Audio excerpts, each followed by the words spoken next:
4জন ডাকাতকে আমরা গ্রেপ্তার করেছি গোপনীয় তথ্য ও সিসি ক্যামেরার ফুটেজ বিশ্লেষণের মাধ্যমে।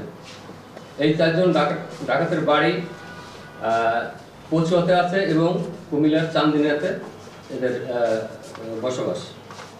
আমরা তাদের জিজ্ঞাসাবাদে জানতে পেরেছি ঢাকার বিমানবন্দর থেকে ঢাকা চট্টগ্রাম মহাসড়কের বিভিন্ন এলাকায় তাদের সোর্স থাকে, তাদের লোক থাকে, যাদের মাধ্যমে বিভিন্ন টার্গেট সংগ্রহ করে এই মহাসড়কে ওত পেতে থাকা ডাকাতদের তথ্য সরবরাহ করে।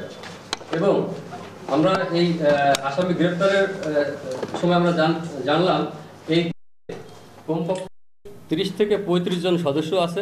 তারা বিভিন্ন গ্রুপে কয়েকজন ডাকাত সর্দারের নেতৃত্বে কাজ করে বেশ কয়েকটি পিকআপ ব্যবহার করে এই হাইওয়েতে ডাকাতি করে। আমরা এই 4জনকে গ্রেপ্তার ছাড়াও বেশ কয়েকজন ডাকাত চক্রের আমরা সন্ধান পেয়েছি। আমরা তাদের গ্রেপ্তার করার চেষ্টা করছি। আমাদের এই গ্রেপ্তারের অভিযানে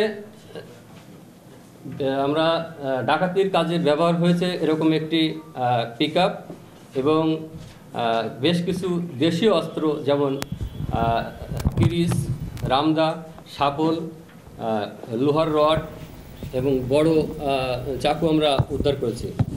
তাছাড়া ডাকাতির সময় এই প্রবাসীর লুণ্ঠন করা মালামালের ভিতর একটি বিদেশি কম্বল,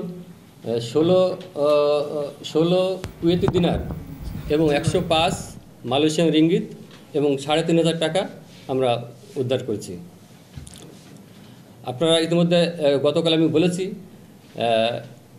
এই ঢাকা চট্টগ্রাম মহাসড়কে আমাদের এলাকার উপর দিয়ে যেসব গুরুত্বপূর্ণ প্রাইভেট কার, মাইক্রোবাস এবং কোনো প্রবাসী কিংবা অন্য কোনো লোক যারা আমাদের নিরাপত্তার সহযোগিতা চায়, আমরা তাদেরকে বিশেষ করে মেঘনাতে বেশ কিছু গাড়ি জমিয়ে সেই গাড়িগুলোকে স্কট করে হয়তো নোয়াখালীর দিকে কিংবা ফেনীর দিকে যারা যায় আমরা সেখানে তাদের পার করে দিচ্ছি।